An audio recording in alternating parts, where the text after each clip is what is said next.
आर्हत वाङ्मय में कहा गया है, जत्थेव पाशे कई दुप उत्तम काएण वाया अदुमानसेनम तत्थेव धीरो पडिसाहरिजा आइन्नओखिपमिव खलीनम। आश्रय। 10वें आलियम एक छोटा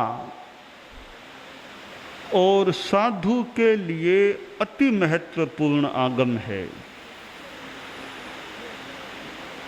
साधु साध्वियां नवदीक्षित होते हैं, जिन्हें 10वें आलियम कंठस्थ नहीं है, उन्हें 10वें आलियम कंठस्थ कराने का आमतौर से प्रायः प्रयास किया जाता है। एक 10वें आलियम भी अच्छा कंठस्थ रहे आवश्यम के सिवाय, उसका अर्थ बोध स्पष्ट हो जाए और यदा कदा पुनरावर्तन होता रहे, एक साधु को टॉनिक खुराक प्राप्त हो सकती है। और यह तो विशेषकर साधु के लिए ही है। 10 अध्ययनों वाला यह आगम आचार्य संयम भव के द्वारा निर्यूढ़ और एक अपने पुत्र शिष्य संभवतः बाल मुनि के लिए तैयार किया गया आगम। आचार्य प्रवर ने सोचा, यह मेरा संसार पक्षीय लड़का पुत्र जो साधु बन गया है मेरे पास, ज्ञान से जाना कि इसका आयुष्य थोड़ा है।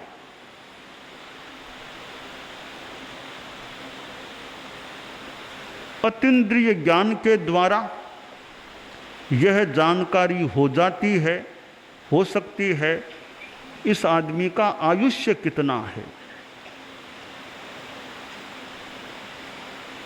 आचार्य प्रवर ने देखा कि इतना छोटा आयुष्य है, यह ज्यादा तो शास्त्रों का ज्ञान कर नहीं सकेगा, कुछ ज्ञान इसको होना भी चाहिए। गुरुवर ने उस अपने पुत्र शिष्य के लिए एक नए आगम का संकलन कह दें, निर्यूहन कह दें, किया। एक छोटा आगम तैयार किया कि इसका ज्ञान इसको हो जाए।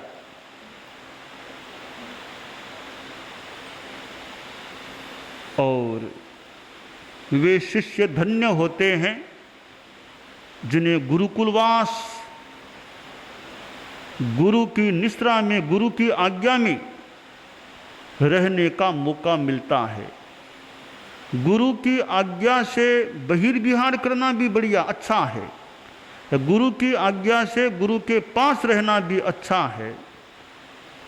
पास रहना, दूर रहना तो बाद की बात है, गुरु की आज्ञा में है यानी वो खास बात है।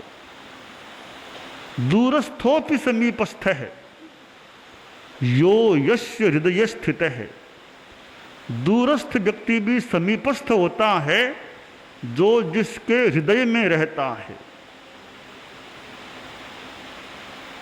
परम पूज्य गुरुदेव तुलसी, जिनके कितने कितने शिष्य थे, शिष्याएं थी, सबको तो पास में रहने का मौका मिलता नहीं था, ज्यादा तो बाहर ही विचरते थे। तो गुरु की आज्ञा से बाहर विचरे वह भी बढ़िया, गुरु की आज्ञा से गुरुकुल वास में रहे वह भी बढ़िया। अलग अलग उपयोगिता और आवश्यकता हो सकती है। परम पूज्य आचार्य महाप्रज्ञ जी प्राय तो गुरुकुलवास में ही रहे, परंतु बाहर भी चतुर्मास किए थे। परम पूज्य कालूगणे के साथ चतुर्मास, हर चतुर्मास उनके साथ किया। पर परम पूज्य गुरुदेव तुलसी के युग में 2 चतुर्मास उन्होंने न्यारा में भी किए। एक चतुर्मास सरदार शहर में किया, एक दिल्ली में किया बहिर्बिहारी के रूप में, और बाकी सारे चतुर्मास गुरुकुलवास में ही उनके संपन्न हुए। मुनि जीवन के, युवाचार्य काल के, आचार्य काल के सब 2 चतुर्मासों के सिवाय। तो जहां गुरु की आज्ञा, निर्देश, आज्ञा हो तो बाहर ठीक है, आज्ञा है तो यहां ठीक है। धन्ना आव कहा ये गुरुकुल वासम न मुंचंती, नानस होई भागी। जो गुरु के सामीप्य में रहता है उसे नया नया ज्ञान प्राप्त हो सकता है, चारित्र में ज़्यादा स्थिर होने का, ज़्यादा प्रयोगों को निर्मल करने का मौका मिल सकता है। तो गुरु के साथ साथ रहने का मौका तो नहीं भी मिले हमेशा, कभी बाहर भी जाना हो जाए, पर गुरु की दृष्टि में रहे, गुरु को हृदय में रखे, उस रूप में गुरु के पास रहे। तो वह पुत्र शिष्य नाम था मुनि मनक। उस मुनि मनक के लिए आचार्य संयम भव ने वह एक नया आगम या निर्यूढ़ आगम 10 वे आलयम तैयार किया, प्रस्तुत किया। और संयम भव पूर्वधर आचार्य थे। जैन शासन में अंतिम केवल ज्ञानी तो जम्बू स्वामी हुए। केवली चरमो जम्बू स्वामी अंतिम केवली हुए। अथ प्रभव प्रभु संयम भवो यशो भद्र संभूत विजयस्ततः भद्र बाहु स्थूल भद्र श्रुत केवली नो ही सट। श्रुत केवली जो आचार्य महात्माएं हुई हैं उनमें 6 नाम आते हैं। भद्रबाहु स्वामी के विद्यार्थी स्थूली भद्र विद्यार्थी थे भद्रबाहु स्वामी के। और भद्रबाहु स्वामी जिनके लिए कि भद्रबाहु स्वामी ने नेपाल में साधना की थी। नेपाल में हमारे साधु साधियां भी नेपाल जाकर आए हैं। भद्रबाहु की तपोभूमि, साधना भूमि, वहाँ हम लोग जाकर के आए हैं। उन्होंने तो पता नहीं कितने लंबे काल तक साधना की होगी, और हम तो कुछ भ्रमणशील भी रहे, चतुर्मास एक जगह किया ही था। भद्रबाहु स्वामी ने स्थूली भद्र को 14 पूर्वों का ज्ञान दिया, पर अंतिम 4 पूर्वों का ज्ञान दिया, ताला दे दिया, चाबी नहीं दी। किसी को ताला दे दे चाबी नहीं दे तो पूरा ताला कितना क्या काम आएगा। साथ में चाबी मिले तो पूरा काम हो। 10 पूर्वों की तो ताला चाबी दोनों, और 4 पूर्वों का ताला मानो दिया, चाबी नहीं दी। भद्रबाहु स्वामी ने सोचा कि योग्यता में कमी है स्थूली भद्र के, यह विद्या का अवांछनीय उपयोग करने वाला हो गया है। और स्थूली भद्र ने वो सिंह का रूप बना लिया कि जब जब उनके बहनें दर्शन करने आई तो सिंह का रूप बना के बैठ गए। तब भद्रबाहु को लगा, बहनों ने कहा महाराज वहाँ तो सिंह है। भद्रबाहु ने कहा अब जाओ देखो। भद्रबाहु स्वामी ने सोचा अरे ये तो विद्या का दुरुपयोग कर लिया इसने, सिंह का रूप क्यों बनाया। ज्ञान का दुरुपयोग है, ये गलत उपयोग है, अब आगे ज्ञान नहीं देना। आग्रह अनुनय होने पर 4 पूर्वों का शेष का सूत्र रूप में बोध दे दिया, अर्थ का बोध नहीं दिया। तो ज्ञान अच्छा है, ज्ञान प्राप्त करने के लिए पात्रता भी होनी चाहिए, अर्हता भी होनी चाहिए। आचार्य संयम भव ने सोचा कि इसको बाल यानी पुत्र शिष्य को ज्ञान देना है, ज़्यादा ज्ञान तो दिया नहीं जा पाएगा, काल आयुष्य थोड़ा है, तो थोड़े में ज़्यादा, थोड़े में अच्छा ज्ञान मिल सके, सारभूत ज्ञान मिल सके, तो 10 वे आलियम का निर्यूहन किया गया। बाद में शिष्य का देहावसान हो गया गुरु के सामने, बाप के सामने। गुरुदेव तुलसी के सामने सानिध्य में मुनि कनक का प्रयाण हो गया था, और कनक मनक संयम भव के तो वो मनक मुनि, गुरुदेव तुलसी के थे कनक मुनि। कनक मुनि भी बहुत अच्छे मुनि, हालांकि बहुत, मैं तो जन्मा ही नहीं होगा उनके समय में, पर सुना कि कनक मुनि बहुत ऐसे अच्छे संत थे। गुरुदेव तुलसी के युग के नए छोटे से बाल मुनि थे, विवेक संपन्न अच्छे मुनि, और कितना गुरु भक्ति का परिचय दिया कनक मुनि ने भी। उनके पिता संग से अलग हो गए थे, यानी कनक मुनि के पिता भी साधु थे, पिता अलग हो गए, बेटा नहीं गया। पिता की ओर से प्रयास कि तुम भी मेरे साथ आ जाओ, कनक मुनि नहीं गए।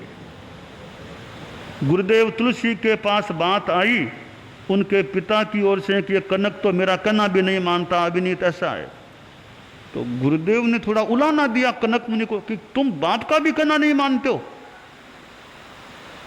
तो गुरु का उलाहना, डांट कि तुम बाप का भी कहना नहीं मानते हो।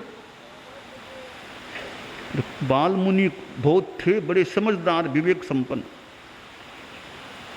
गुरुदेव से निवेदन किया कि गुरुदेव कुछ एकांत में सेवा करना चाहता हूं। एकांत चाहिए बात करने के लिए। संभवतः एकांत की कुछ व्यवस्था की गई। कनक मुनि बाल मुनि बोले गुरुदेव एक निवेदन है, आप फरमा रहे हो कि बाप का कहना नहीं मानते हो। बात यह है, मेरा बाप मुझे कहता है कि मेरे साथ तुम घर चलो, क्या यह बात बाप की मान लूं मैं? अब गुरुदेव ने सोचा रे बात तो और ही निकल गई। तब गुरुदेव ने बहुत ध्यान दिया, और कनक मुनि के कहने का भाव यह था, म्हारा बाप आप हो गुरुवर चढ़ गयो कनक कसोटी, कि मेरे बाप तो आप हैं, वो तो संसार पक्षीय बाप, धर्म के बाप तो मेरे आप हैं। मैं तो आपका पुत्र हूं, आपका शिष्य हूं, मैं उनके साथ थोड़ा ही जाऊंगा अब। तो यह गुरु भक्ति थी कनक मुनि की। और यही बात भारमल जी स्वामी की। भारमल जी स्वामी थे, इधर भिक्षु स्वामी, उनके भी बाप थे कृष्णो जी महाराज। और कृष्णो जी ने कहा मुझे नहीं रखोगे तो मैं अपने बेटे भारमल को भी साथ ले जाऊंगा। ले गए, साथ ले भी गए। पर भारमल जी के मन में तो भिक्षु स्वामी विराजमान थे, भोजन भी नहीं करना, भोजन भी नहीं करते। तो मैं तो पालना नहीं करूंगा, मैं तो भिक्षु स्वामी के पास रहूंगा। आखिर कृष्णो जी ने भारमल को लेकर के भिक्षु स्वामी को सौंपा, इसको आप संभालो, ये आपके पास ही रहने वाला है। तो भारमल जी स्वामी का भिक्षु स्वामी के प्रति कितना एक भाव था। तो वहां संसार पक्षीय पिता गौण धर्म के पिता, धर्म के गुरु, वे मुख्य हो गए भारमल जी स्वामी के लिए, और कनक मुनि के लिए ये उदाहरण है। तो मनक मुनि तो संसार पक्षीय बेटा ही था, और उनके पिता गुरु भी थे आचार्य संयम भव, और वह नया आगम तैयार किया गया, और बेटे का देहावसान हो गया। आचार्य संयम भव की आंखें भी मानो नम हो गई, आंखों में पानी। दूसरे शिष्य बोले गुरुदेव ठीक है, एक शिष्य चला गया है, हम देखें बाप के सामने बेटा जाए कैसी बात होती है। एक तो बेटे के हाथों में 90, 95, 100 वर्ष का बाप जाए, कोई खास, ठीक है, कोई खास बात नहीं है। एक बेटे के हाथों में 90 वर्ष का, 95 वर्ष का, 100 वर्ष का पिता जाए, संथारा करा दे, पिता आराम से प्रयाण करे, ठीक है, नियम है संसार का, नियम तो वो भी अपने, इसको सामान्य बात मान लें, इतनी कोई दोहरी बात नहीं। एक बाप अपने बेटे की अर्थी को खुद उठाया जाते हुए देखे, वो कैसी बात होती है। बाप के सामने बेटे की अर्थी उठती है, उल्टी सी बात होती है। तो काल का अपना नियम, उल्टा सुल्टा मानो कुछ नहीं, सब उसका अपना नियम है। तो आचार्य के सामने अपने बेटा यूं दिवंगत हुआ, काल कवलित हुआ, तो आचार्य श्री की आंखें नम हो गई। शिष्य बोले, गुरुदेव आप तो हमारे गुरु हैं, आप कमजोरी करेंगे तो काम कैसे चलेगा। आचार्य बनने का संतों, बात तो तुम्हारी ठीक ही है, कमजोरी नहीं करनी चाहिए, संसार का नियम है जाना तो। पर दो बातें एक साथ मुझे आहत करने वाली हो गई। दो बातें कौन सी गुरुदेव? इसके साथ मेरे दो संबंध थे, एक तो गुरु शिष्य का संबंध, एक बाप बेटे का। दो संबंध मेरे थे, मेरा शिष्य भी था और मेरा ये तनुज यानी मेरा स्वयं का बेटा, संसार पक्षी बेटा भी था। तो बेटा और शिष्य दोनों संबंधों से युक्त यह बालक जब आंखों के सामने चला गया, तब एक बार मन में पीड़ा हो गई, मन में दौरा लगा, दुख हो गया। संत बोले, यह बात थी क्या? संतों को पता भी नहीं था कि यह इनका बेटा है। तो आप हमें पहले तो फरमाते हैं कि मेरा बेटा है, कि पहले क्या कहना था। तो उस बाल मुनि मनक के लिए यह 10वीं आलियम तैयार हुआ, मानो कि वह आगम आज हमारे काम आ रहा है। उस मानो मनक मुनि ने किसी रूप में हम सब पर उपकार कर दिया, उसके निमित्त बना, या उपकार संयम भव गुरुदेव ने कर दिया। वह 10वें आलियम आज भी हमारे छोटे छोटे बड़े कितने संतों के साधियों के काम आ रहा है। तो उसी आगम में 10 अध्ययन, 2 फिर चूलिकाएं और हैं। उस चूलिकाओं में भी अच्छा वर्णन है। और किसी मन साधु का अस्थिर हो जाए, घर जाने का हो जाए, तो साधु को क्या करना चाहिए, यह संबोध पहली चूलिका में दिया गया है। और प्रथम चूलिका और दूसरी चूलिका में यह भी बात, जब कहीं साधु यह देखे कि मेरा मन वचन काय दुष्प्रयुक्त हो रहा है, सावध्य योग में जा रहा है, तत्काल अपने आप को खींच ले। जैसे घोड़े की लगाम खींच ली जाती है, आकीर्णक घोड़े की लगाम आकीर्णक अश्व की जैसे खींची जाए, वैसे मन के घोड़े की लगाम को, वचन काय की लगाम को खींच ले साधु, यानी प्रमाद से निवृत्त हो जाए, शुभ योग में या अशुभ योग से निवृत्ति की स्थिति में आ जाए। तो न केवल साधु के लिए, आप लोग गृहस्थ हैं, आप भी इस बात पर ध्यान दें, ऐसा कोई आचरण होने लगे जो अनाचरणीय है गृहस्थ के लिए भी, उस अनाचरणीय से गृहस्थ भी, श्रावक भी अपने आप को खींचने का प्रयास करे कि ऐसा गलत काम मेरे से नहीं होना चाहिए। तो जीवन में प्रमाद अशुभ योग रूप में जो होता है, जो जिसके लिए अनाचार्य है, उससे कहीं प्रवृत्ति होते लगे तत्काल संभल करके निवृत्त होने का प्रयास करना चाहिए।